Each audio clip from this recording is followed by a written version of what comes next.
जय हिंद प्यारे साथियों, कैसे हैं आप सभी। मैं प्रीति सिंह स्वागत करती हूँ आप सभी का हम सबके चैनल ईपीएस बाय प्रीति सिंह पर। कंटिन्यू करते हैं अपनी क्लास इंडियन पॉलिटी की। जैसे कि भारत के संविधान के हम बहुत ही ज्यादा महत्वपूर्ण प्रश्न करने जा रहे हैं, तो शुरू करते हैं क्लास को एक प्यारे से मोटिवेशन कोट के साथ कि ताने ताने ताने जितने भी ताने मिले हैं सब संभाल कर रखे हैं, कि जितने भी ताने मिले हैं सब संभाल कर रखे हैं, वक्त आने पर ब्याज समेत सबका हिसाब करेंगे। तो इसे आप अपने हिसाब से कनेक्ट कर लेना। जब हम तैयारी करते हैं तो हमें बहुत सारे तानों का सामना करना पड़ता है, दिन रात हमें ताने सुनने पड़ते हैं, लेकिन उनके ताने हम संभाल कर रखेंगे। जब हमारा वक्त आएगा, जब हमारा सिलेक्शन हो जाएगा, तो उनके ताने उन्हीं को ब्याज समेत हम लौटाएंगे। शुरू करते हैं भाई, पहला प्रश्न पे चलते हैं। संविधान का फोकस करेंगे सभी बच्चे। संविधान का कौन सा अनुच्छेद कहता है कि भारत का एक ही राष्ट्रपति होगा। मैं आपको थ्योरी पहले ही करा चुकी हूँ। आज की क्लास में हम बहुत सारे ऑब्जेक्टिव लगाने वाले हैं, तो सभी को क्या करना है, पहले थ्योरी की क्लास देखनी है, फिर आप जितने भी ऑब्जेक्टिव हैं उन्हें बहुत ही आराम से समझ पाएंगे और ऑब्जेक्टिव अच्छे से बना पाएंगे। क्योंकि एग्जाम में तो भाई क्वेश्चन आंसर ही आने हैं, लेकिन आपको पहले क्या करना है, पहले थ्योरी को अच्छे से समझना है, देन आपको क्वेश्चन आंसर लगाने। थ्योरी में ऑलरेडी आपको राष्ट्रपति जी की समझा चुकी हूँ, आज उसके हम ऑब्जेक्टिव लगाएंगे। ध्यान देंगे सभी बच्चे। संविधान का कौन सा अनुच्छेद कहता है कि भारत का एक ही राष्ट्रपति होगा। तो ऐसा किस अनुच्छेद में कहा गया है, अनुच्छेद 61 में, अनुच्छेद 62 में, अनुच्छेद 52 में या अनुच्छेद 74 में। तो जो हमारा आंसर है वो क्या होगा, अनुच्छेद 52 में। क्या संविधान का हमारे इंडियन कॉन्स्टिट्यूशन में भारत का एक ही राष्ट्रपति होगा, ऐसा किस अनुच्छेद में वर्णन है भाई, अनुच्छेद 52 में वर्णन है। और 74 में क्या है, 74 में मंत्री परिषद का वर्णन दिया गया है। 74 में क्या है, मंत्री परिषद का वर्णन दिया गया है। वर्तमान में भारत की राष्ट्रपति कौन है, वो कौन सी जनजाति से बिलोंग करती है, कौन से नंबर की महिला राष्ट्रपति है, ये ऑलरेडी मैं आपको चीजें करा चुकी हूँ। राष्ट्रपति के बारे में पूरी जानकारी दे चुकी हूँ कि भारत का प्रथम नागरिक होता है, तीनों सेनाओं का सर्वोच्च कमांडर होता है, और भी बहुत सारी जानकारी हम ऑलरेडी थ्योरी में कर चुके हैं। नेक्स्ट क्वेश्चन पे मूव करते हैं। नेक्स्ट क्वेश्चन देखिएगा, राष्ट्रपति के चुनाव में कौन भाग लेता है। तो राष्ट्रपति के चुनाव में भाई कौन भाग लेता है, आपको ये बताना है। अगर ऐसा क्वेश्चन आ जाए जो कि हर बार एग्जाम में पूछा जाता है, मैंने देखा है यूपीएससी, स्टेट लेवल पीसीएस, चाहे आप यूपीपीसीएस ले लो, बीपीएससी ले लो, एमपीपीएससी के एग्जाम ले लो, आप बीपीएससी के एग्जाम ले लो, आरएस के एग्जाम ले लो, ये क्वेश्चन हर बार पूछा गया है। बाकी DSSB, TGT, PGT, political science के एग्जाम में मैंने देखा ये क्वेश्चन रिपीट हुआ है, और नेट जेआरएफ के एग्जाम में भी ये क्वेश्चन पूछा गया है। तो ध्यान देंगे सभी बच्चे, राष्ट्रपति के चुनाव में कौन भाग लेता है, सभी बच्चे ध्यान देंगे। संसद के दोनों सदनों के निर्वाचित सदस्य भाग लेते हैं, बी ऑप्शन है। राज्य विधानसभा के निर्वाचित और मनोनीत सदस्य भाग लेते हैं, थर्ड ऑप्शन है। सभी केंद्र शासित प्रदेशों के सदस्य भाग लेते हैं क्या, और डी ऑप्शन है, उपयुक्त सभी भाग लेते हैं। तो भाई इसका आंसर हमारा क्या होगा, इसका आंसर हमारा होगा संसद के दोनों सदन कितने सदन है भाई, संसद के दो सदन है ना, एलएस लोकसभा और आरएस राज्यसभा। तो संसद के दोनों सदनों के निर्वाचित सदस्य भाग लेते हैं। बी ऑप्शन को हम एलिमिनेट करेंगे, क्यों एलिमिनेट करेंगे, क्योंकि मैंने आपको समझाया है मनोनीत सदस्य राष्ट्रपति के चुनाव में भाग नहीं लेते हैं, तो इसको तो आप वैसे ही एलिमिनेट कर देंगे। और यूपीएससी, स्टेट लेवल पीसीएस में एलिमिनेशन मेथड बहुत ही ज्यादा जरूरी होता है, नहीं तो सिलेक्शन होना मुश्किल हो जाएगा। ठीक है, देन क्या है, सभी केंद्र शासित प्रदेशों के सदस्य नहीं, सभी के नहीं, सभी केंद्र शासित प्रदेशों के सदस्य भाग नहीं लेते हैं। मैंने आपको बताया था दिल्ली, क्या भाई, दिल्ली और पुदुचेरी के, दिल्ली प्लस पुदुचेरी, ध्यान देंगे, पुदुचेरी के सदस्य ही इसमें भाग लेते हैं, सभी केंद्र शासित प्रदेशों के सदस्य भाग नहीं लेते हैं। तो इसको भी हम ऐसे एलिमिनेट कर देंगे, बस हमारा आंसर निकल गया। कितना इजी है ना। चलिए नेक्स्ट क्वेश्चन पे मूव करते हैं। नेक्स्ट क्वेश्चन है हमारा क्वेश्चन नंबर 3, फोकस करेंगे सभी बच्चे। राष्ट्रपति बनने के लिए कौन सी योग्यताएं होनी चाहिए, योग्यताएं भी मैंने आपको अच्छे से विद आर्टिकल समझाया है। क्या है, राष्ट्रपति बनने के लिए कौन सी योग्यताएं होनी चाहिए, 35 वर्ष की आयु होनी चाहिए, राज्यसभा का सदस्य चुने जाने योग्य होना चाहिए, भारतीय नागरिक हो, या ए और सी इसका राइट आंसर है। जो भाई हमारा थर्ड का आंसर क्या होगा, ये भी मैंने आपको समझाया है ना। जो थर्ड का हमारा आंसर होगा वो है डी। कौन कौन सा है भाई, ए और सी, जो बी है वो हमारा राइट नहीं है। कैसे नहीं है, राज्यसभा का सदस्य चुने जाने योग्य नहीं, यहाँ पर क्या आना चाहिए था, लोकसभा का सदस्य चुने जाने योग्य होना चाहिए था, तभी हमारा राइट आंसर होता। लेकिन राइट क्या है, 35 वर्ष की आयु कंप्लीट कर चुका हो। ध्यान दें, अगर आपको भारत का राष्ट्रपति बनना है, प्रेसिडेंट ऑफ इंडिया बनना है, तो आपकी आयु कितनी होनी चाहिए, 35 वर्ष आपने कंप्लीट किए होने चाहिए। और आयु से क्वेश्चन बनता ही बनता है। जब मैंने पिछली क्लास में करवाया था आपको, तो कुछ बच्चे 30 वर्ष कह रहे थे, तो इसमें भी कंफ्यूज हो जाते हैं। तो आपको कंफ्यूज नहीं होना है, याद कर लेंगे। अगर आपको राष्ट्रपति बनना है तो आपकी आयु कितनी होनी चाहिए, 35 ईयर्स कंप्लीट होनी चाहिए। नेक्स्ट क्या है, ये मैंने समझा दिया। इसको कैसे एलिमिनेट करेंगे कि राज्यसभा का सदस्य चुने जाने योग्य नहीं होना चाहिए, यहाँ पर होता लोकसभा। क्लियर है। अब भारतीय नागरिक हो तो ये तो योग्यताएं सभी के लिए, चाहे भाई आपको राज्यपाल बनना है, चाहे आपको राष्ट्रपति बनना है, उपराष्ट्रपति बनना है, प्रधानमंत्री बनना है, तो ये तो योग्यता सभी में सिमिलर रहती है। कौन सी, वह भारत का नागरिक होना चाहिए, सिटीजन ऑफ इंडिया होना चाहिए। उसमें किसी वो दिवालिया ना हो, वो किसी और अन्य पद पर ना हो। तो ऐसे करके 3-4 जो योग्यताएं हैं ना, वो सब में सेम है। बस योग्यताओं में डिफरेंस कहाँ पर आता है, एज में आता है। बस इतना सा ध्यान रखना है आपको, ठीक है। चलिए भाई नेक्स्ट क्वेश्चन पे मूव करते हैं। क्वेश्चन नंबर 4 पर आ चुके हैं। फोकस करेंगे सभी बच्चे। निम्न में कौन सा कथन गलत है, हमें क्या फाइंड आउट करना है, निम्न में से कौन सा कथन गलत है। ऑप्शन है हमारे, राष्ट्रपति के चुनाव में राज्य विधानसभा के निर्वाचित और मनोनीत सदस्य भाग लेते हैं क्या। फिर से वही क्वेश्चन है, लेकिन अलग तरीके से पूछा गया है। कंफ्यूज बिल्कुल भी नहीं होना है। राष्ट्रपति के चुनाव से भाई क्वेश्चन बनता ही बनता है, तो अच्छे से समझना है इसको। क्या है, निम्न में से कौन सा कथन गलत है। बी ऑप्शन है, संघ की कार्यपालिका में राष्ट्रपति, उपराष्ट्रपति, प्रधानमंत्री, महान्यायवादी शामिल होते हैं। सी ऑप्शन है, राष्ट्रपति पर संविधान का उल्लंघन करने पर महाअभियोग चलाया जा सकता है। और डी ऑप्शन है, अनुच्छेद 56 राष्ट्रपति के कार्यकाल में है। तो जो हमारा क्वेश्चन नंबर 4 है, इसका आंसर तो आप आराम से निकाल देंगे। क्या होगा, देखिए जहां पर भी आपको मनोनीत दिख जाए स्टूडेंट, वो तो आपको गलत ही लगाना है। मैंने कितनी बार आपको समझाया है, राष्ट्रपति के चुनाव में, राष्ट्रपति के निर्वाचन में मनोनीत सदस्य नहीं होते हैं। इसको आप यहाँ पर बैठा लेना, ठीक है, दिमाग में बैठा लेना है, गलती नहीं करना है।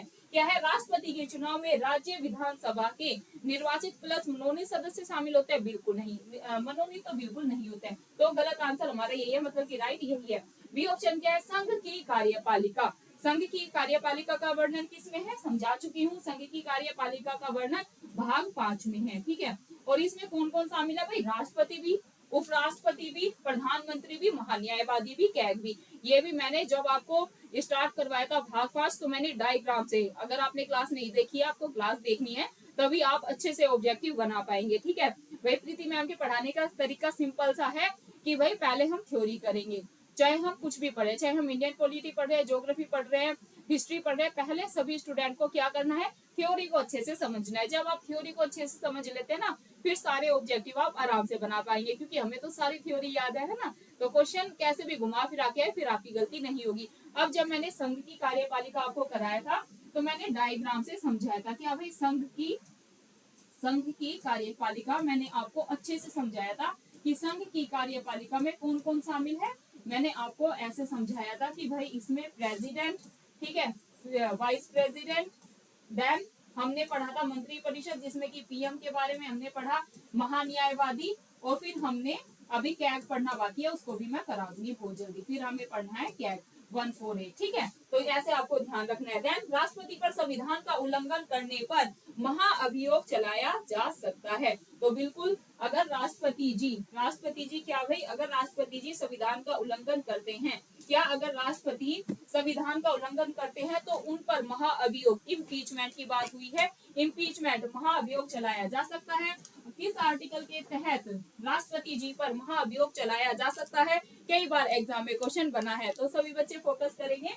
आर्टिकल 61 आप याद रखेंगे। आर्टिकल 61 के तहत संविधान का उल्लंघन करने पर राष्ट्रपति जी पर क्या महाअभियोग चलाया जा सकता है। और राष्ट्रपति जी को शपथ किस, या राष्ट्रपति जी शपथ किस आर्टिकल के तहत लेते हैं, शपथ पूछ ले तो मैंने ये भी आपको ट्रिक से याद कराया था, शपथ 60। तो ऐसे 2-3 बार रिपीट करेंगे ना, तो आपका गलत नहीं होगा। शपथ आते ही आपको आर्टिकल 60 लगा देना है। क्लियर है स्टूडेंट, बिल्कुल भी गलती एग्जाम में नहीं करनी है। और सिर्फ राष्ट्रपति का पद ऐसा है जिस पर महाअभियोग, मतलब अगर वो संविधान का उल्लंघन करते हैं तो उनको महाअभियोग के थ्रू हटाया जा सकता है, लेकिन उन्हें 14 दिन पहले इन्फॉर्म करना होता है। ये क्वेश्चन भी कई बार एग्जाम में पूछा गया है। नेक्स्ट है अनुच्छेद 56 राष्ट्रपति के कार्यकाल के बारे में है।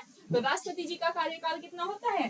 राष्ट्रपति जी का कार्यकाल होता है 5 वर्ष का। और एक चीज और याद रखेंगे, राष्ट्रपति जी का जो कार्यकाल है 5 वर्ष का होता है। और भारत में राष्ट्रपति मतलब एक ही व्यक्ति कितनी बार भी राष्ट्रपति बन सकते हैं। लेकिन यूएसए पूछ लेते हैं कि कहाँ पर, मतलब यूएसए में कितनी बार एक व्यक्ति राष्ट्रपति बन सकता है। तो यूएसए में एक व्यक्ति सिर्फ 2 बार राष्ट्रपति बन सकते हैं। लेकिन भारत में ऐसी कोई लिमिट नहीं है, नो लिमिट। एक व्यक्ति कितनी भी बार राष्ट्रपति बनाया जा सकता है। क्लियर है?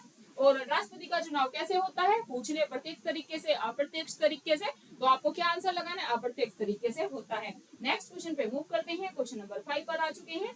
निम्नलिखित में कौन सम्मिलित नहीं है? हमें क्या फिर से आपको ध्यान देना है, यूपीएससी और जो स्टेट लेवल पीसीएस के पेपर होते हैं वो ऑफलाइन होते हैं। आपको हाथ में पेपर मिलता है तो आपको पेंसिल या पेन से सर्कल कर देना है कि आपको पता हो कि है पूछा गया नहीं है पूछा गया। स्टूडेंट ऐसी ही सिली मिस्टेक एग्जाम में होती है, जल्दबाजी में हम है या नहीं है देखना भूल जाते हैं और एग्जाम में गलती हो जाती है और पॉइंट या 2 नंबर से 1 नंबर से हमारा सिलेक्शन रुक जाता है। ऐसी सिली मिस्टेक से बचना है ताकि हमारा सिलेक्शन ना रुके। क्लियर है? अब हमें क्या फाइंड आउट करना है? निम्नलिखित में से कौन सम्मिलित नहीं है? ध्यान देंगे सभी बच्चे। अनुच्छेद 54 अनुच्छेद 54 में राष्ट्रपति का चुनाव दिया हुआ है क्या? मैंने एक एक आर्टिकल आपको समझाया थ्योरी में। अनुच्छेद 55 में राष्ट्रपति का चुनाव का तरीका है क्या? अनुच्छेद 60 राष्ट्रपति पर महाभियोग की प्रक्रिया है क्या? वे है अनुच्छेद 1, 2, 3 राष्ट्रपति के अध्यादेश लगाने की शक्ति। तो जो इसका हमारा आंसर होगा वो क्या होगा भाई? आंसर हमारा होगा सी, क्योंकि जो अनुच्छेद 60 है वो मैंने आपको अच्छे से कराया है। ऐसे ही देखिए आंसर निकल जाते हैं। जब हमें पूरी चीजें पता होती है ना तो क्वेश्चन कैसे भी आ जाए हम तो राइट ही करके आएंगे। इसलिए सबको प्रीति मैम के तरीके में चलना है, पहले थ्योरी को अच्छे से करना है। ध्यान देंगे भाई, आर्टिकल 60 में हमने क्या पढ़ा? 60 में हमने शपथ पढ़ा और मैम ने हमें बहुत अच्छे से रटवा दिया है। विकी मैम ने देखिए कुछ चीजें डियर स्टूडेंट ऐसी होती है समझने की होती है, लेकिन कुछ चीजों में ना हमें ट्रिक या फिर रट के भी काम चला लेना चाहिए ना। कुछ ऐसे बच्चे होते हैं ना वही वो समझ के करेंगे, लेकिन कुछ बच्चों की रट्टा पावर बहुत अच्छी होती है, वो ना सारी चीजों को रट लेते हैं। तो भी हर बच्चा एक अलग है, तो अगर उसको रट के भी चीजें याद हो रही है ना तो कोई गलती नहीं है। बस मेन क्या है भाई, एग्जाम ही तो निकालना है, रट के करे या समझ के करे। लेकिन कहते यही है कि चीजों को समझ के करना चाहिए ताकि मतलब कोई ऐसे चीजें पूछ ले हमसे तो हम आराम से उस चीजों को वितर्क के साथ समझा पाए ना। तो समझ के करेंगे तो अच्छा है। लेकिन जहाँ पर ट्रिक की आवश्यकता होती है ना कि भाई जैसे शपथ है, शपथ साठ तो हमें याद हो गया, तो आप एग्जाम में आपको ध्यान आएगा प्रीति मैम ने कुछ ऐसा बताया था शपथ साठ। और अब इसमें ये क्या कह रहे हैं कि आर्टिकल 60 में महाभियोग की प्रक्रिया मैंने आपको किस में बताया था? महाभियोग की प्रक्रिया किसके आर्टिकल 61 में है क्या? आर्टिकल 61 में 60 में नहीं है। देन 1, 2, 3 राष्ट्रपति के अध्यादेश लगाने की शक्ति दी गई है। 1, 2, 3 आर्टिकल याद रखना है। राष्ट्रपति के अध्यादेश जारी करने की शक्ति या अधिकार किसमें है? कई बार एग्जाम में पूछा गया है। आर्टिकल आपको याद रखना है 1, 2, 3 क्या? 1, 2, 3 आर्टिकल 55 में क्या है? राष्ट्रपति के चुनाव का तरीका है कि राष्ट्रपति का चुनाव कैसे होगा। जैसे कि हमने जाना राष्ट्रपति का जो चुनाव है वो कैसे होता है भाई? अप्रत्यक्ष तरीके से होता है, इनडायरेक्ट होता है। देन आर्टिकल 54 में क्या है? राष्ट्रपति का चुनाव। क्या राष्ट्रपति का चुनाव कैसे होगा इस बारे में है आर्टिकल 54 में। नेक्स्ट क्वेश्चन पे मूव करते हैं। ध्यान देंगे सभी बच्चे। क्वेश्चन नंबर 6 भारत का एक महान न्यायवादी होगा किस अनुच्छेद में है? क्या भाई भारत का एक महान न्यायवादी होगा? यह किस अनुच्छेद में लिखा गया है? अनुच्छेद 78 में, अनुच्छेद 76 में, अनुच्छेद 67 में या अनुच्छेद 113 में? तो इसका जो हमारा आंसर है वो क्या होगा भाई? 6 का हमारा आंसर होगा आर्टिकल 76। क्या होगा? अनुच्छेद 76 मतलब कि हमारा बी ऑप्शन राइट होगा। नेक्स्ट क्वेश्चन पे मूव करेंगे। नेक्स्ट क्वेश्चन है राष्ट्रपति का पद किस तरीके से खाली हो सकता है? राष्ट्रपति जी का जो पद है वो किस तरीके से खाली हो सकता है? ए ऑप्शन है त्याग पत्र देने पर हो सकता है, सी है सिर्फ महाभियोग के शुरू होने पर, या केवल ए और बी सही है। क्वेश्चन नंबर जो 7 है इसका हमारा आंसर क्या होगा भाई? इसका हमारा आंसर होगा डी, ए और बी। मतलब जब राष्ट्रपति जी का कार्यकाल मतलब कि 5 वर्ष हो गए तो उनका कार्यकाल समाप्त हो गया तो उनका टाइम पीरियड भी मतलब उनका जो पद है वो खाली हो जाएगा। क्या कार्यकाल समाप्त होने पर? ये राइट है। त्याग पत्र देने पर, अगर राष्ट्रपति जी अपना रिजाइन दे देते हैं त्याग पत्र दे देते हैं तब भी क्या होगा, राष्ट्रपति का पद खाली हो जाएगा। लेकिन राष्ट्रपति जी का जो पद है वो खाली कितने महीने तक रह सकता है, ये क्वेश्चन भी पूछा गया है। खाली कितने महीने तक रह सकता है, तो 6 मंथ तक, बस ये आपको ध्यान रखना। पूछ लेते हैं 3 महीने तक रह सकता है, 2 महीने तक, 6 महीने तक या 12 महीने तक, तो आपको क्या लगाना है, 6 महीने तक। क्लियर है।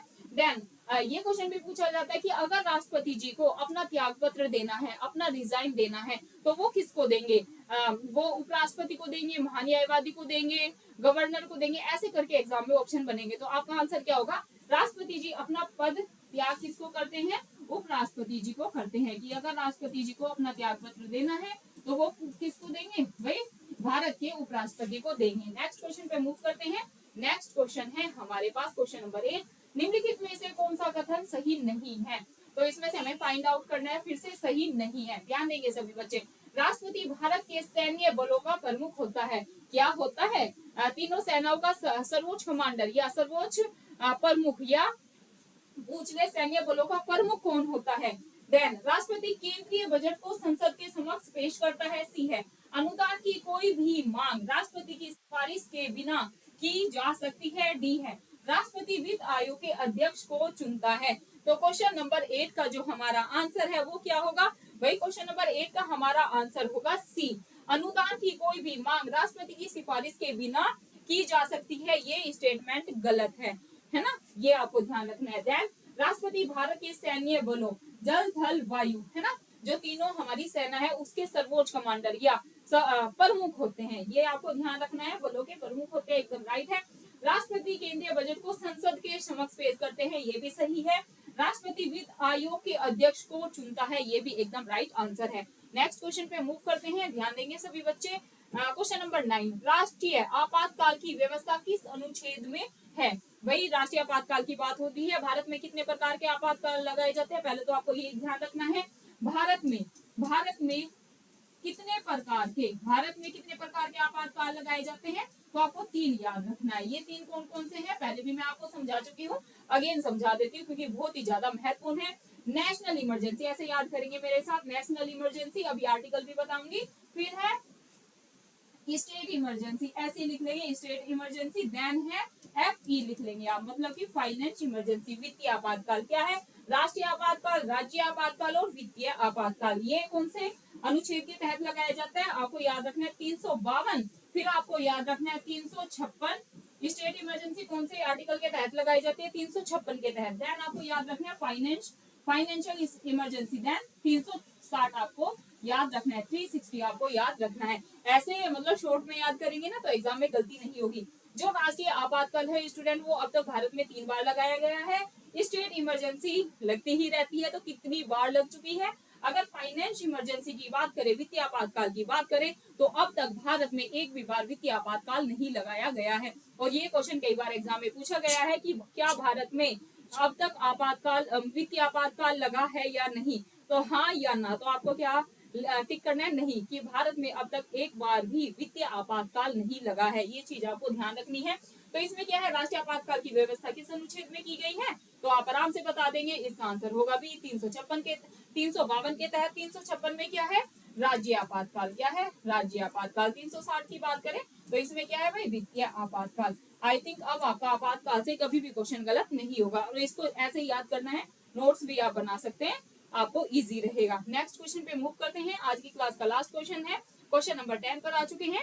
अब हम डेली 10-10 क्वेश्चन करेंगे, ठीक है, क्योंकि ज्यादा क्वेश्चन करा देती हूँ, आप क्लास को नहीं देखते हैं।